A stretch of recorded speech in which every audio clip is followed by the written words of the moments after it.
Hello and welcome to our live stream today. And guess what? This is an extra special live because it is our 1000th video.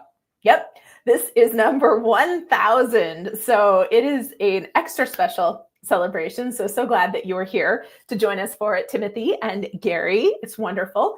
And Angela's hiding behind the scenes, and Alyssa is here, so you can see her.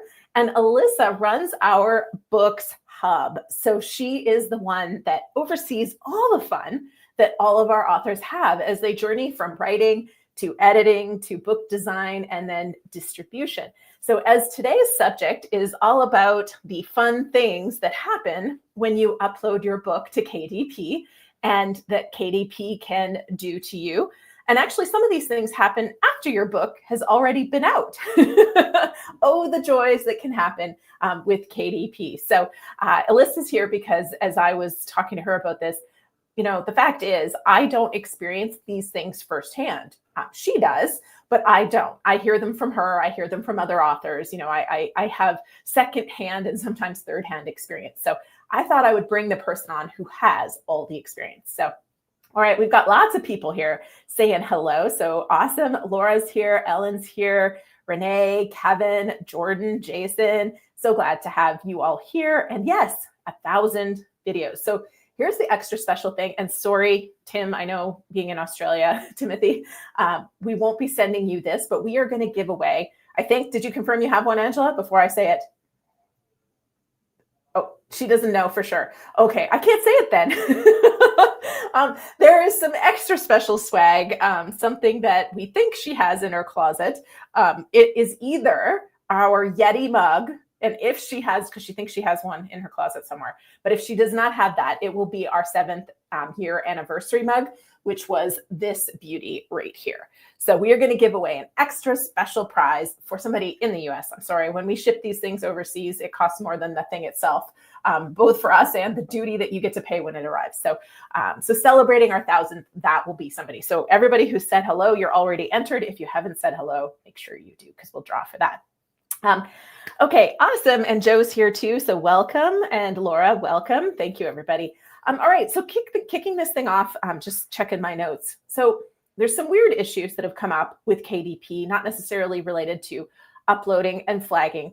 The one is an older one that came up, and we talked about it already. So I'm not, it's in an older live stream somewhere, but it was imposter books under real authors' names. And this was really made public by Jane Friedman, who has the bottom line. I think she changed the name of her, I think it used to be the Hot Sheet. Anyways, her paid newsletter, but she is one of my go-to sources for publishing news. And she had a bunch of fake books under her name before Amazon removed the fakes. And this is also, there's a video that I did a while ago on Scout, I think is what it was called. It's a product that Dave Chesson had created for you to monitor changes in your account. And I think it's really important if you're not using the Scout tool, and he might have changed the name on it too, but it's an extension that you can put on Chrome, and it will flag when things are changing with your book. So if you start getting some bad reviews, or if you start getting reviews, that can be an indicator that it's not something weird is going on. If there's other sudden price changes or another format comes out, you want to be monitoring that. And this is also one of the reasons why I've talked about having all the formats covered for your book, because as soon as you leave a format open, there is the possibility, it's not a guaranteed, but if you have a really good selling book and it doesn't have a hardcover, or it doesn't have an audiobook, or it doesn't have an ebook, that opens the door for some of these scammers to kind of walk in and create a product and make money off of your hard work. And it's not always your book, as was the case with Jane. Somebody used her name and produced fake books. So some weirdness. So basically the lesson in that is just to monitor your Amazon page, your KDP account with regular, and search your name, search your book title, and just keep an eye on it. The next thing was a kind of a weird thing but it makes sense. And on the other hand, it's kind of bonkers to me, but KDP had to cap the number of new titles that somebody can publish in a single day to 3. I mean, I mean, 3. I can barely publish a book every 2.5 years, but there was people exceeding this 3-book per day limit. And a lot of this is AI driven. And did the video come out last week? I think it did. I can't remember what video I put out, but I had a video where I showed pictures. My mom had been buying books on essential oils and things in that subject matter. And they were all looking just terrible. They were AI generated books. And you could tell as soon as you looked at them that it was AI generated content and no human had actually been involved in the layout of these particular books. And even the Amazon sales page looked like an AI generated sales page. Both Alyssa and I were pretty surprised to see it because it had emojis out the yin yang in the description, which shouldn't on the Amazon page, which is supposedly not allowed. But they had to cap it at 3 per day to try to improve quality on this. They just said this is because of the AI generated book flood that has come on. Finally, the last thing is, and this is something Alyssa pointed out to me, is a weird thing that's happened lately, is that readers who perceive your book to be written by AI, even if it wasn't, they're reviewing the book poorly. And so readers reacting strongly means that you really want to be careful that you have produced a human feeling book, because there's some people who have very strong feelings to AI being the source of the content that you have created. And if they think, even if it's not true, if they think that you generated your book with AI, they can, give you a 1-star or 2-star review. And they may not say it's because they think you generated it with AI, or they might. Hard to say. Either way, it can be quite a negative thing. So anything you want to add to those 3 flags, Alyssa? Yeah, I mean, the readers reviewing it, perceiving it to be AI is an especially interesting one, because it seems to stem from the fact that AI is trained on the way that we write, the way that people write. And so it'll have things that if you're a writer, you understand why it's written that way.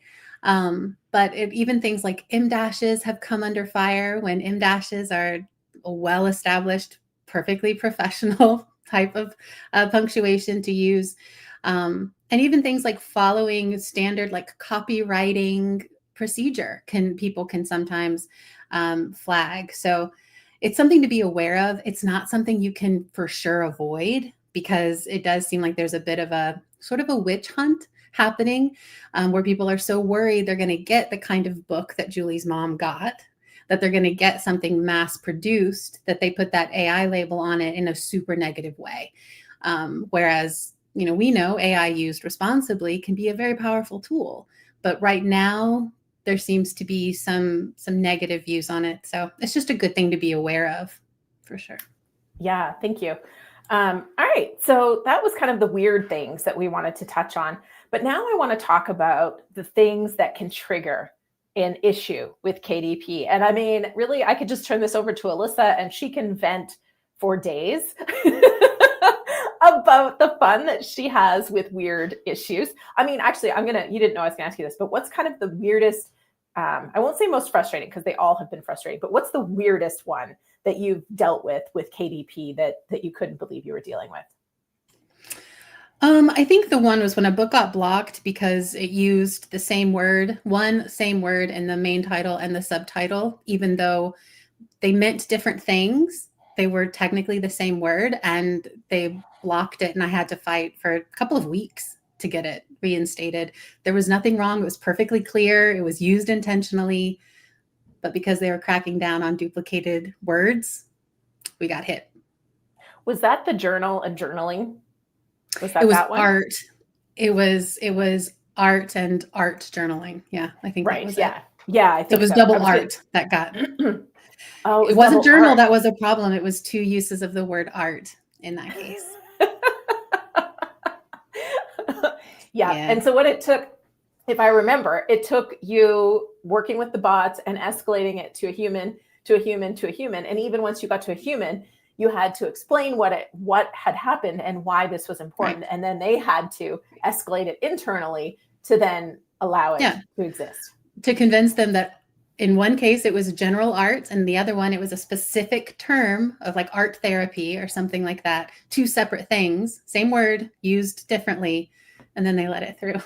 But yes, I had to get to a human And then I had to get to a human that could understand what I was trying to say. And I know we've had it happen too, where the ebook or the print book has been accepted, but then the other version gets rejected for the title, which was accepted in the other version. That is what happened in that case too. The ebook review teams and the print review teams are two separate teams that do not talk to one another. So the ebook had gone through just fine, but the paperback they blocked until I got it unblocked. But it was like, we had no idea it was going to be a problem because the ebook had been fine. Fun. So yeah, so you guys can see the kind of fun that you can have with KDP, which is also why we would never advocate for somebody or even suggest that you plan your launch date or think that you're going to load to launch and celebrate and plan for this launch on a certain day. We would always recommend you have weeks and weeks in advance where you're going to be uploading your manuscript well before, so that some of these issues you still might not find out immediately. But yes, because time is your friend when it comes to handling some of these fun little issues. Absolutely. All right, so one of the issues that does come up, and this is a newer one, is a failure to verify your identity when prompted. And basically, I mean, if you want to explain this a little bit more, but Sure. I know it's come up for us, and when people miss the email, their accounts can get terminated, and it's extra fun. Yeah, so this is something that they've really just started doing in the last year. So it hasn't been around long enough that it's become common knowledge, even in self-publishing. And so basically, KDP is now requiring all new accounts to verify their identity. You have to actually go in and upload a photo of your legal ID. And what's happening, though, is that they'll send out an email prompting you to Sorry. go. I clicked the button. It's like, where did I go? They'll send you an email prompting you to click a link and upload your ID, essentially. And it's triggered a lot of concerns from people that it's spam. They'll see it and be like, well, I know I'm not supposed to put this kind of sensitive information in. But the problem is that it's a real thing. And so what I tell people is that if you ever get an email about verifying your identity or logging into your KDP account to do something like this that requires sensitive information, it's okay to be cautious. Don't click any links, but go to your browser and go directly to kdp.amazon.com yourself and log in. Because if it's a real alert, you will immediately be told to verify. Like, it'll only take you to the verification page when it's pending for you. And then it'll walk you through the steps that you need to complete. But this is a big deal. Like, it is an automatic termination of your account if you don't verify in time. Now, we have had a few cases where this has happened, and they're pretty consistent about if you respond and say, hey, I was on vacation, or I missed the email, I missed my deadline, please let me verify, that they'll usually give you that opportunity. They'll give you grace to do that. However, I've also walked a client through that process, and then her account had problems for months afterwards, getting flagged for all kinds of random things because they were hypersensitive to something being wrong with her account. So it's good to just know that it's coming and take care of it immediately. If you have an older KDP account, you may also get an email to do this. I know that Julie and I both did. They were staggered, though. We didn't get them at the same time. They were weeks apart. So they're slowly catching up, old accounts, but all new accounts will need to verify pretty quickly after creation. So just keep an eye out for that and know that it's real. Know that it's real. I think that's great advice and I think this is the case for everything. Your bank writes you and says there's something you need to do. Don't click on anything, go to your bank and see if there's a notification. But the same with KDP. I think that's great advice, is don't click on anything in the email, but go to your account. And that was the case when I did get the email that I needed to verify my identity. I went over to Amazon or KDP, and that was the only thing I could do. So they made it very obvious. So that's, kind of going back to just keep an eye on your KDP account. That will help you with these things, even if you miss the email. But they didn't give a big long time window for it. I don't think, was it 7 days? I think you had to be on top of it. It's pretty quick. It's pretty short. Yeah, it's just, and it's so it's easy to miss, especially if it's an email that you don't monitor really closely. Like if it's one you only use for your author things. I see that question from Laura in the chat. I would just recommend forwarding that email address to an email that you do use a lot so that you're for sure to see it. Yeah. Yeah. Just put her question on there. So what if it's an email that you don't really use anymore? And that is very, very important. And it's something that we are always telling our clients is that your email needs to be something you're checking and you keep an eye on a regular basis. Because again, if you're away on holidays and you get some sort of a flag or a notification and you don't take action on it immediately, that is when your account can get suspended. And then if you don't resolve it before their suspension is up, then they terminate it. And getting an account that's been terminated reinstated is not very fun. It's not, and it's a good habit to be in no matter what. We're talking primarily about KDP here, but any publishing account notifications are almost always going to be very time sensitive. So if you have an author email that you're not monitoring closely, definitely set it up to forward to something you do monitor closely. Yeah, fantastic.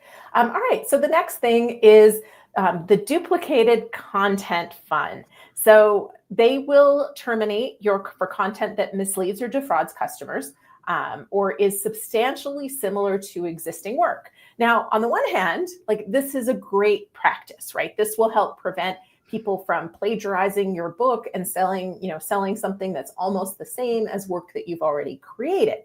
However, some of the fun that Alyssa has run into with this duplicate content thing is that it's content the author has created elsewhere, like a blog.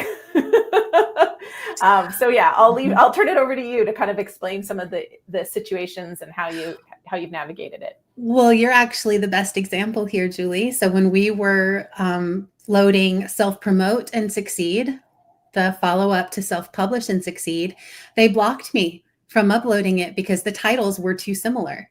And I had to fight my way to a person to be able to say, I'm doing it on purpose. It's all ours. Like it's all Julie's. She wants them to be similar on purpose, part of a series. And they eventually were completely fine with it. But it was initially blocked for exactly this. So it can be something you're doing intentionally that is actually okay. But the problem is that these initial checks are extremely automated. So you need to be prepared to face this, even if you aren't technically breaking any rules or doing anything wrong. But you can also see it if like there's duplicated content in your book description. You can see it if there are exact keyword phrases or exact category names in your book description. If you've taken that and you've put it directly in there, you can run into issues there. But also they kind of seem to use the misleading or negative customer experience label to cover a lot of potential things, and they won't necessarily tell you specifically what it is until you've gone through multiple layers of pushback to get to a person who can say, oh, okay, you were actually flagged for this reason. They'll just say this book was blocked for an umbrella term, and then you have to try to figure out what it was. So my advice is always to be aware of what you're doing. Make sure it's all really intentional. Don't duplicate your categories or your keywords. You don't need to. You actually want as much of a variety there as you can possibly get. So it can be tempting to think, I want this really good phrase for my book in every place I can possibly put it. Don't do that. Just put it in one place.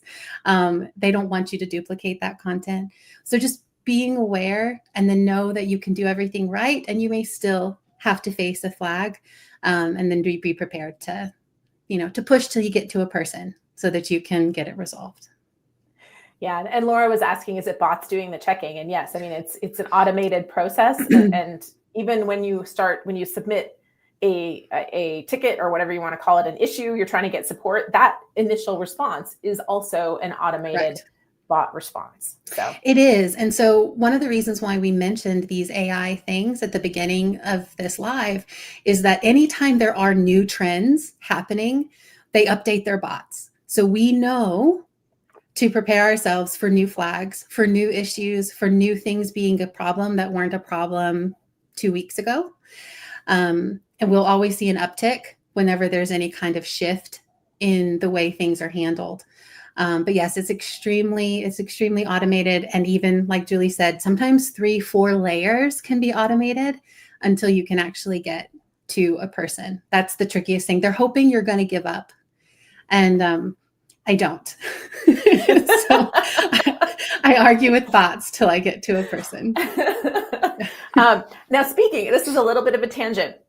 But there's two things going on in my head right now that I want to share. Number one is I want to ask everybody a little favor. Today is Dale L. Roberts' birthday. And so I want you to pop over to his channel today and just say happy birthday. So whatever video he's released today, just on his channel, Angela can probably put his channel in the comments.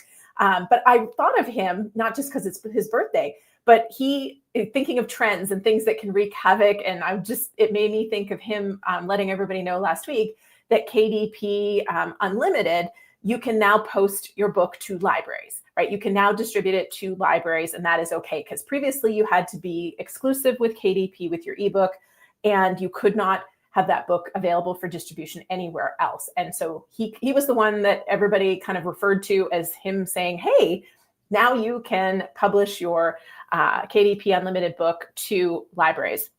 And so he was the one that kind of brought that forward. And so when she was talking about that, it made me think, oh goodness, I wonder what kind of joy this change is going to bring as people accidentally, upload their book to Draft to Digital and think they've only checked libraries, but they've actually checked one extra thing that is not a library, and that is a violation, right? So you can upload your book to Draft to Digital, which is one of the aggregators, and they have the library distribution channels. But if you check anything else, you are violating their terms. So with any change comes some extra joy with the bots. Absolutely. As they start to navigate that. So please wish Dale a happy birthday. He's a dear, dear friend. Okay, so going back to this, we'll save some of the questions. I saw the questions. We'll tackle them at the end. The next thing is another thing that we ran into with, I think it was self-promote and succeed, but you have to be prepared to prove that you have the rights to publish. And this can be triggered, again, as everything seems to happen, by a lot of different things in the listing. And it can require that you answer a series of questions about the project and how it came from. But ultimately, proof of copyright is the absolute best defense for this issue. But Alyssa, I know you've got context. I do. So actually, you're exactly right. We did have to do this for self-promote and succeed. I do think it was because we had already had to argue about the title. So then they're like, oh, we're going to do an extra layer of checks and make sure she actually has, the right to publish something so similar to something else, even just in title, because the content's very, very different between those two books. But yeah, copyright is incredibly important.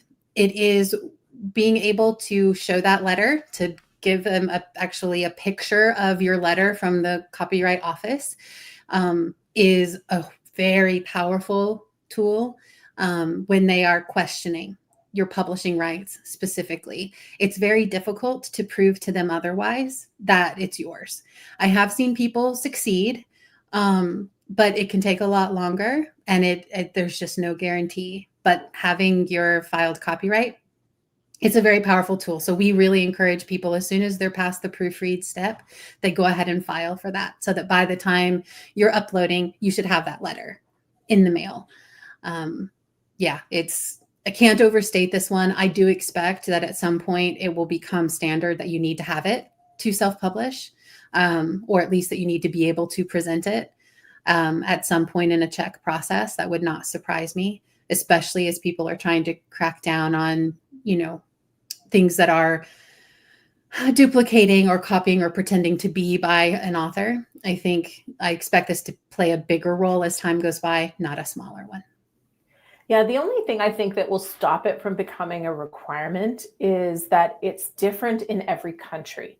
So, maybe they would require that that you file in, for protection in the US, but I can't see that. However, every author watching the Anthropic settlement right now is, international. They're probably wishing they had taken a minute to file for copyright protection in the US. So And just a quick note on yeah, go ahead. It looks like you're going to add something to that, Alyssa. I was just saying that's a good point. I'm thinking predominantly about the North American market. But you're exactly right. It does differ from country to country. However, I could see distributors, retailers refusing to allow your book in certain markets if you can't prove copyright, at least like in the US. Yeah, and that might be how they do it. And that's a good point, is that your distribution options will be through limited. That platform, will be limited if you can't prove your copyright. Because the filing process is different in every single country. And the United States is one of the few countries that actually requires you to have filed it in order to get the protections that copyright is supposed to give you. Yeah. In court, exactly. So yes, it's a whole fun little ball game, but that letter was the easiest way to solve it. And I just want to, for those that lots of people have just joined in. So one of the things that I think is important to understand that Alyssa brought up really early on is once your account is flagged for something, you can expect the checks to be more rigorous throughout. And we see this all the time. And it, especially as a company, a service provider company that's supporting authors through this journey, it's especially frustrating because the authors, once something has been flagged, we deal with multiple flags throughout the publishing journey, and it can feel like we're messing up at every turn. But just know this happened to my book as well. It started with the title being questioned, and then it went on to, do you actually have the rights to publish this book, and so forth. So one flag means you can expect, or not expect, but there's a high likelihood that you will see another flag in your journey. And to tangent off your tangent, when they do make changes to their terms of service or to their guidelines, like this library change, but if they, for instance, change their policy to no longer allowing something, say, like review content in your book description, that's something that's no longer allowed according to their guidelines, but it used to not specifically be listed. You will still see books out there that have reviews in their book descriptions. But the problem is that if you go to change your file, if you go to make any kind of update at all, you're likely going to get blocked or stuck because now your project doesn't meet the current requirements, and you're then going to have to scramble with it potentially being taken down to get it updated to the current thing. So it's good to be aware of these changes for that reason too, and check what's already up for yourself to make sure that you're as up to date as possible as you go. It's impossible to be perfect, but it's a good thing to keep an eye on. Yeah, for sure. Thank you. And I think kind of leading into that, or kind of tagging into, what we've already covered, one of the other weird things, and I think it's a little weird, and yet also some of these weird things, I think there's a good purpose behind it. It can just be frustrating. But as somebody's releasing, how am I going to put this? I'll explain what it is, and then I'll give you a couple examples and turn it over to Alyssa. But plagiarism, or they'll flag things as freely available on the web. And so where this can come up is, say you published your book, and now you want to republish it under another name, but you don't take the original book down. And some authors have tried this. They have a hybrid deal, and their book is tied up with the hybrid. They own the rights to the book. So they're within their rights to publish it in another, most of the time, depending on their contract, to publish it themselves. But now they're going to run into this plagiarism, or already freely available on the web. And so this can be a challenge. And it's one of the reasons why I would never recommend just putting a new title and cover on your book, release a second edition, unpublish the previous edition, like go through its work, and it's a pain, but going through those steps is going to be so much better for you and your book in the long run. But walk us through, if you've seen this or if you've heard of this happening and how to avoid it. Yeah, so I have seen authors, not ours, but I have seen other authors who've run into this, trying to do exactly what you're talking about, where they're wanting to change a title of a book they've already published. And they've updated other content, but it's still essentially the same book that they published before, and they don't know to do it as a second edition.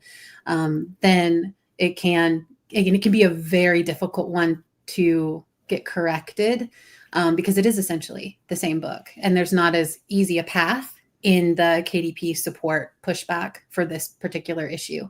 The other thing you can run into is if it's something you've published before, like on your blog, and you're repurposing some or all of it into a book. That one's tricky. You are almost certainly going to get hit with this, even if you have repurposed it correctly, even if you're citing your own work correctly. And obviously you wrote it, so it's yours. But you're very likely to get hit with this because, again, we're talking about an automated, bot-based review initially. So all they're looking for is this on the internet? If yes, blocked. Versus, actually saying, well, this is the blog with the same author's name. It's clearly the same person. They don't do that. And you're going to have a time getting to a person who can understand that you're saying, yes, I know it's online. It's mine. And I've cited it correctly. It belongs to me. So it's just something to be aware of. It's not as easy as saying, hey, I wrote all these blog posts and I can publish them as a book. Yeah, you'll eventually get it resolved, but it takes a lot of extra steps that, again, if people are not giving themselves extra time for the space to handle these things, that's when these things get really, really stressful. If you have time and space and you're not, really sold on a specific launch date, or you've already started promoting your launch date, booking out a big venue, those kind of things. I say this because this is what Alyssa deals with.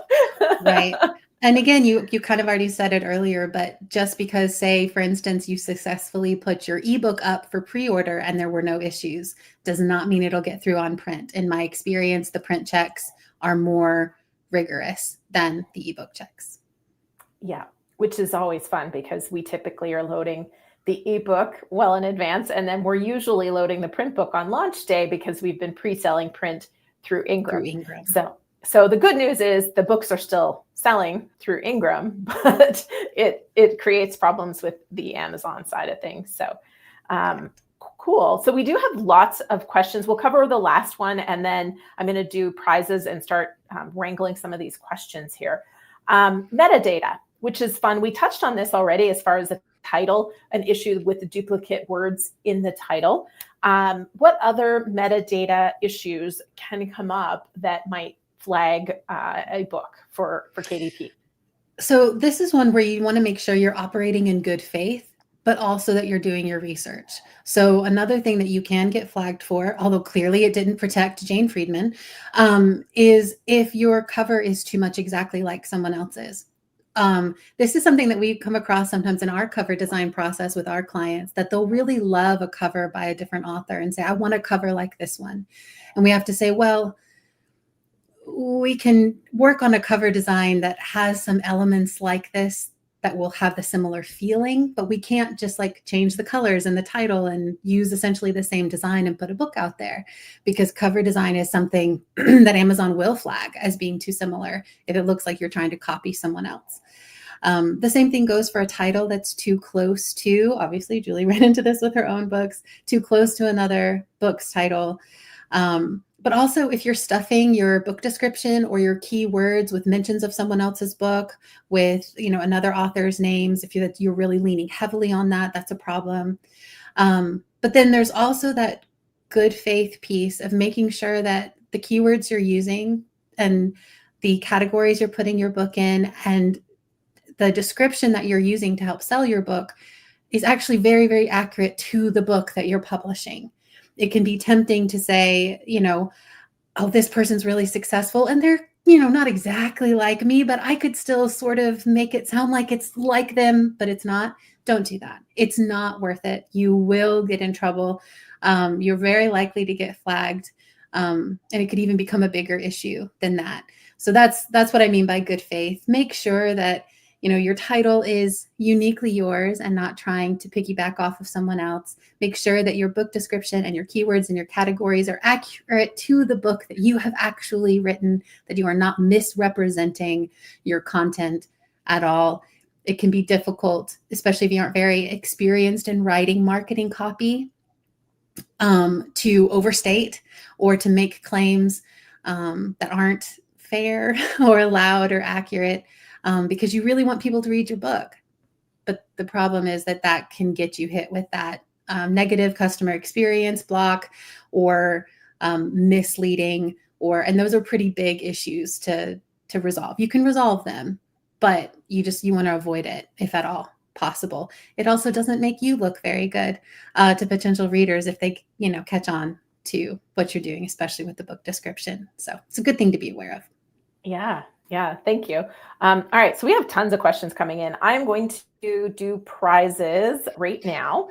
So first, we're going to do our 1,000th video prize. So maybe let's see if I'm successful at sharing my screen. I tried to close some of my windows before we got on here so that this would be easier for me.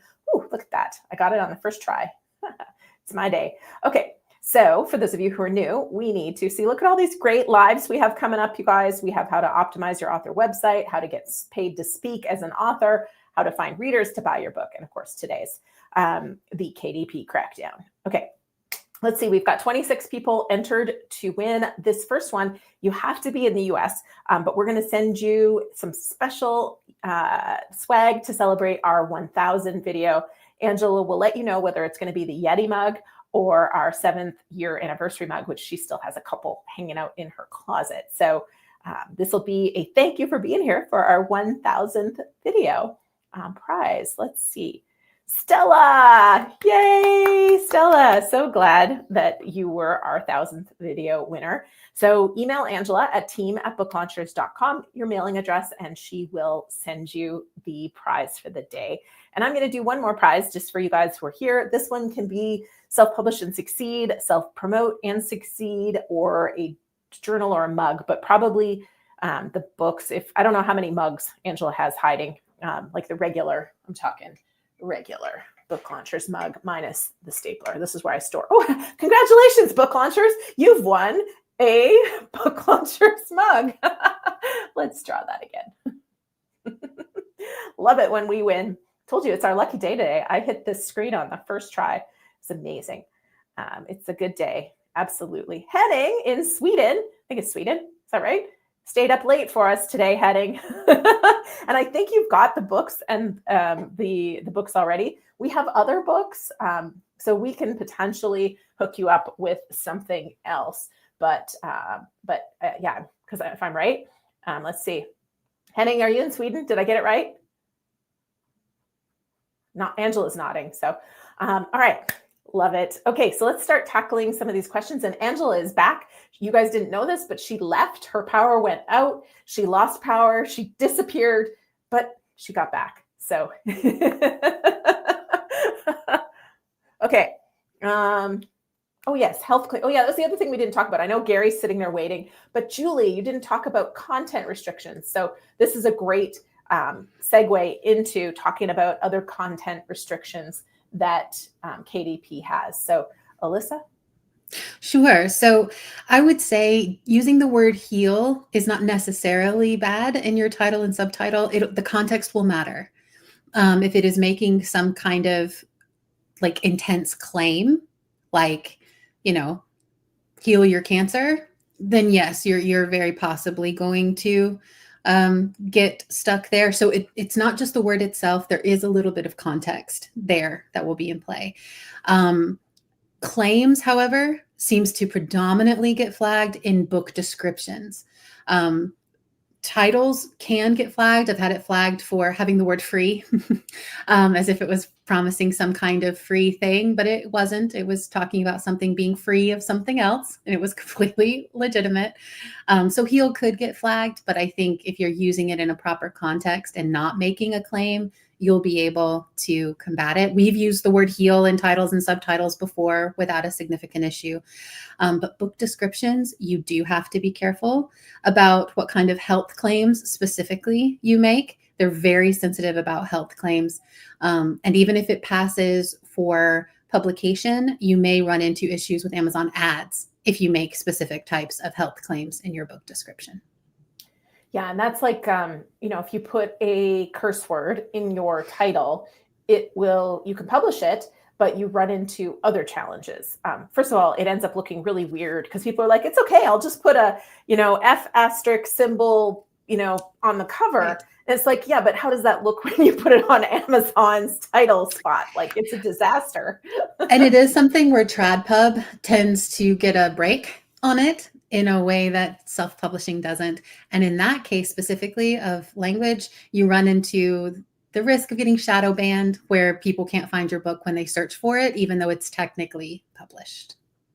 Yeah, it's a challenge. Now, specific to content restrictions. Now, Gary's talking, he writes about guns in Mhm. particular, but there's quite a few subjects that can be challenging to publish a book on. And I know we've done books on like kind of active shooter type Mhm. scenarios and school shootings and things like that. It's not necessarily about guns. But yeah, I don't know if you have any experience or advice to offer on I do this. have some I do have some advice. So the issue is that you're most likely running into is again that this initial assessment is going to be very automated and inciting violence. And there are a few other language things that they could potentially point to. It does violate KDP's guidelines.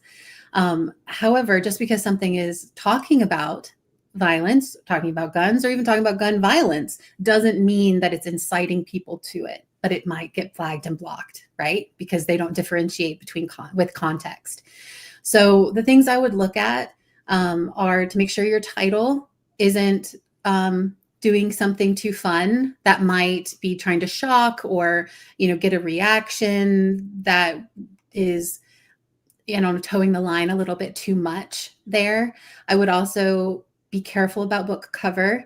I do know that KDP can be pretty serious about featuring certain things on their covers, including like guns that point toward the reader and things like that. I've heard of getting restricted.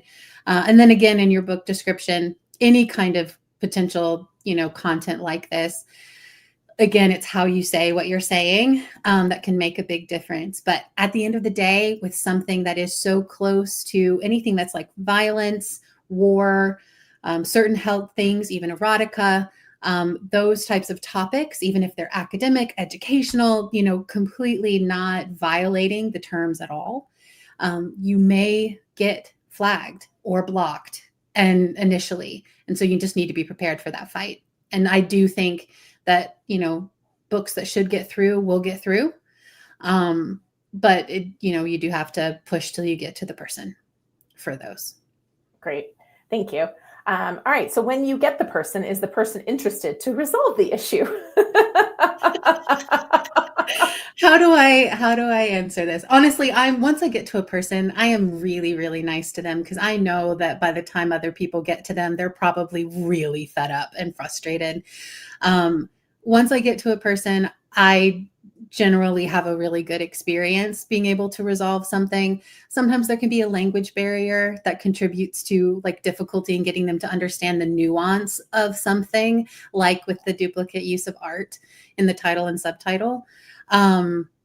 I don't know if I would say interested. They have really set things that they can and can't do at each level of escalation. So sometimes what you'll come up against is they'll say, I can't do anything. But if you've been really nice, they'll escalate you to the next level to someone who maybe can make the call that you're looking to have called. But I've never had anyone be rude. If anything, they're just polite and limited in what they can do sometimes. Yeah, so Abby just said, when I search my book, there's an AI generated summary. It's somewhat right, but also concerning. Right now, they're only showing on your Kindle, the Kindle version, I should say, and on your iPhone, I don't think they're showing. Are they showing on, we looked at this before. They were only showing on the app. They weren't showing on Amazon, like the desktop, but it's only on your Kindle version. I'm not seeing it on the desktop. I do see it in the browser, like not just Okay. like on my phone. I can see it through the browser, even if I'm not in the app. Okay. But yeah, no, this is something they've rolled out. Unfortunately, there doesn't seem to be anything specific you can do. If it's very, very wrong, you can try reaching out to KDP support about it. But only if you're able to show that it's like factually incorrect. Otherwise, it's meant to be kind of an objective summary. They're also, of course, offering that AI summary of the reviews now as well. And those are often amusing to look at because they'll pick out, I saw one on a book the other day that was like, super, super positive, super, super positive, positive. Some people are concerned about the language in this book. I'm like, oh no. So it's interesting to see what it pulls out, but unfortunately it is a new feature and not one you directly control. All I can offer for comfort is that Amazon will get rid of it if they think it's negatively impacting your conversions, not just your specifically, but in general. Correct. So they will only keep something if it's helping a book or the general mass of books convert more on a regular basis. So, so that's the only sort of comfort I can offer to these sort of things. But the other side of this is expect a whole lot more, right? And this is one thing we've been talking about a lot internally, is keywords. It's not that they don't matter for KDP, because you still have 7 keyword boxes to put words into. But as far as writing your book descriptions, writing your bios, we used to put a lot of emphasis and focus on keywords. Context is matter. It's going to matter so much more than ever. And pretty soon, we probably will not even submit book descriptions. Like, you know, I don't know what time frame we're in, but it will generate the book description from your book, because it will ingest your book, spit out a description that their system has decided is going to be the best way to sell your book. That world is not that far away, and there's good and bad to that, right? You know, there's so many hours that we put into crafting a book description to help it sell a book. So on the one side, it's like, hooray. On the other side is when it isn't good or it's not right, then now you've got another thing you have to fight the bots for. Just get your boxing gloves. All right. What's the best way to get from a bot to a real person? I mean, Alyssa kind of answered this. You just keep, you know, talking to the bot and asking for the next level of assistance. Yeah. And I'll usually ask really specific questions, or I'll say that is not correct. And then I'll ask a really specific question. And that will often trigger it. If you only sort of like, you want to talk in short sentences that are very, very clear and easily parsed by AI or automated filtering. So I've gotten better at it over the last few years, but definitely like short, direct sentences, state exactly what you mean, ask clear, direct questions one at a time. And usually that'll help. Is there a checklist or website we can go to check what might be triggers and items we can use to pre-check our book before we upload? Wouldn't that be so nice? No, I mean, KDP's guidelines are available. You can read through them. There is a ton, but that is your best reference, would be just KDP's own support, online support files. Yeah, that's your best bet. And if it's safe for KDP, it's likely going to be just fine for any other place that you're going to upload it. They are the strictest at this point. Exactly. I kind of joined late to the party. Does this also apply to coloring books? Probably. I would say it applies. We don't work specifically on them, of course, but everything I'm talking about here can happen to any kind of product that's uploaded directly into KDP for publishing. No, it's Library of Congress is separate from copyright proof, Bill. Yes, for copyright, you want to go to copyright.gov. And that is where there's an online portal where you can fill in all of your information, pay a $65 fee, and upload your file for copyright. And then they'll send you a letter in the mail. Exactly. And if your book is already out, you can still file. Yes, I think you have a window of up to 6 months to file for certain things. And then, I mean, at any point, I think you can file. It just, the only difference is whether you have to like send a physical copy versus being able to upload a digital one, but you should be able to file no matter what. Perfect. Thank you. What is digital news? My book summary is also there under entertainment page without a byline. I have no idea. I don't either.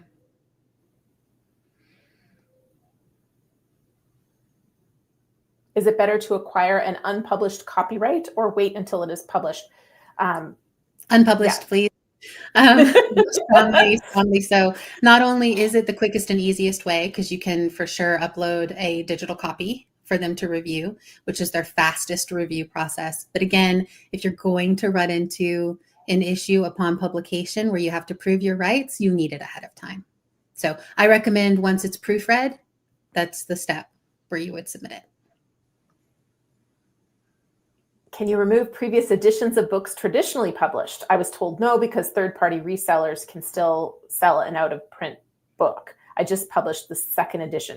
I mean, there's multiple layers to this question. So you said books traditionally published. I'm assuming you got the rights back to it. But unpublishing something that somebody else published is not going to be within your realm of control. Now, I would defer this. I'm going to turn this question over to Alyssa, but not like remove the traditionally published piece from it and a, just historically published, hybrid or something else that you clearly had the rights to be publishing.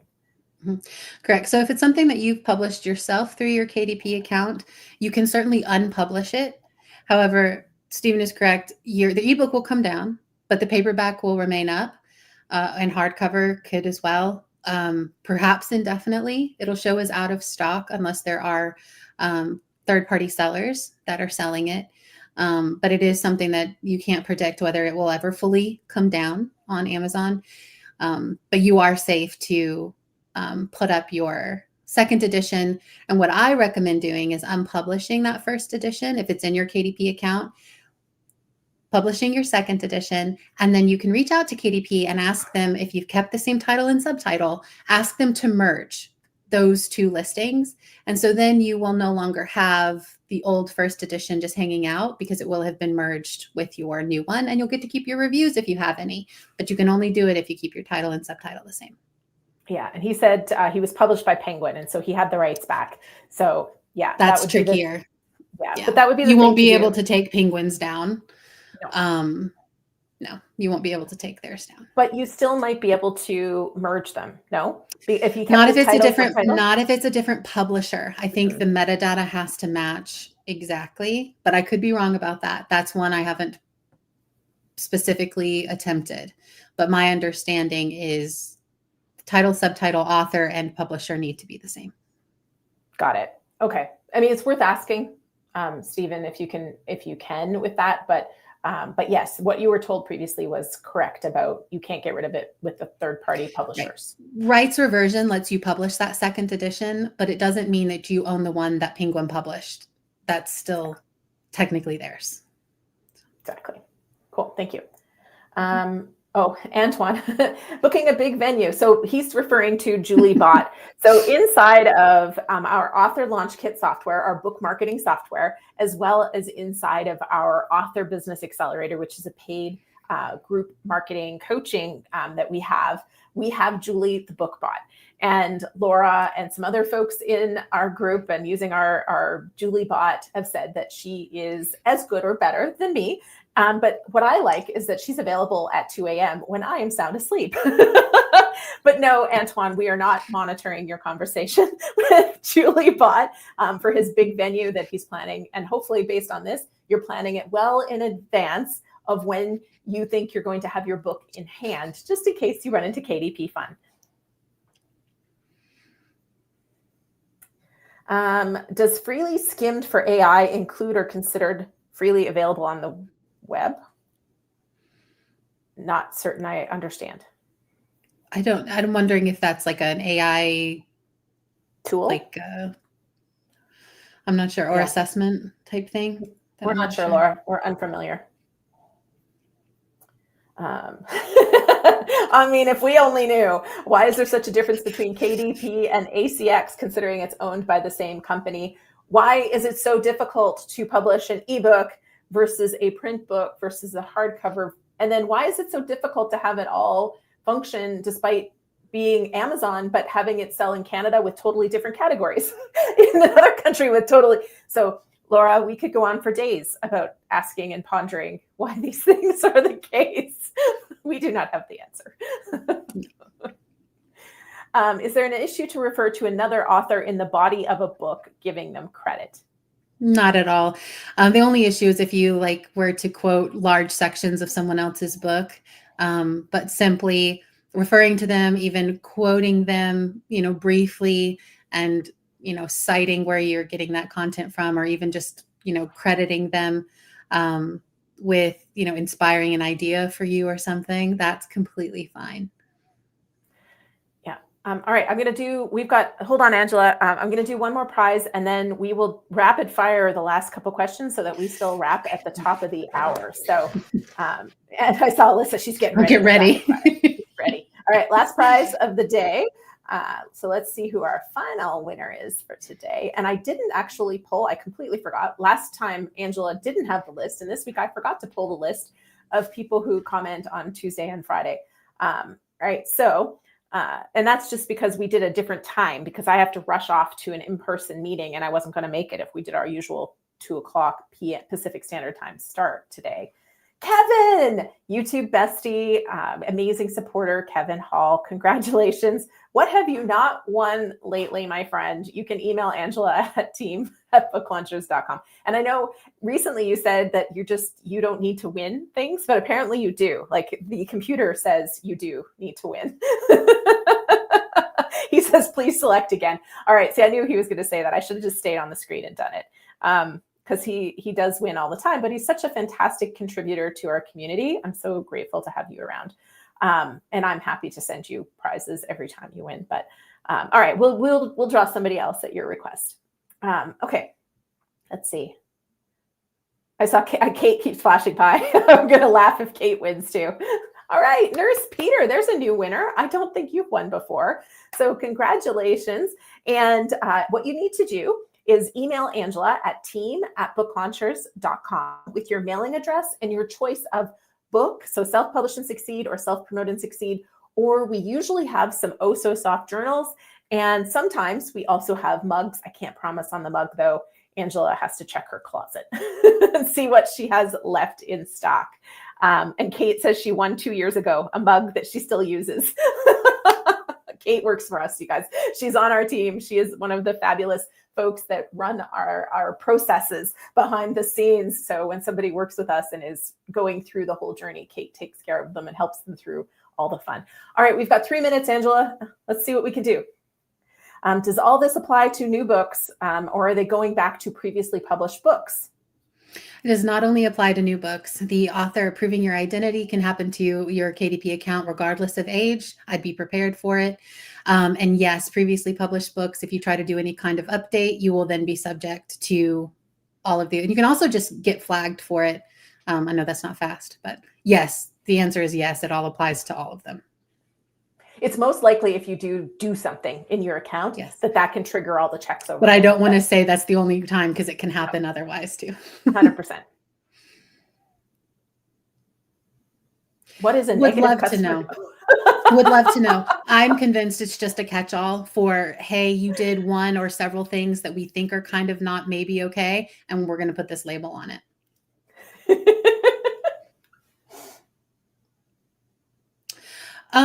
Unlikely. It's not the number of references that would be a concern. It is the amount of content utilized from other books that could be a concern. Fair use is your friend. Exactly. But some books have hundreds of citations and sources. So, and that's a good thing in a lot of cases in a nonfiction book. We're done. We did it. Did we do it? I'm giving you two high fives. Yay. Thank you so much for being here, Alyssa, and sharing so much juicy goodness that I could not have done justice. So I so appreciate you joining in, and thank you to everybody for being here for our 1,000th video. I am so grateful to each and every one of you for being here and commenting and joining us on the channel and making it so fun to do what we do. All right, there's another video on Friday that I'll be releasing on the Alex Hormozi. So that whole recap that I promised you guys a while ago, it's coming out on Friday. And also on Friday, Shane is going to be doing a live at 12 p.m. Pacific Standard Time for anybody that has Author Launch Kit or wants to see it in action. I think it's on websites. I'm not specific. I can't remember the topic. I showed it to you earlier. But he'll be there at noon, so you can catch the replay or join him live as well to learn a little bit more about how you can make the most of your Author Launch Kit software. All right. Thanks for staying up, Henning. And Timothy, thanks for getting up early to be here with us from Australia. I appreciate each of you, and we'll see you next time. Bye.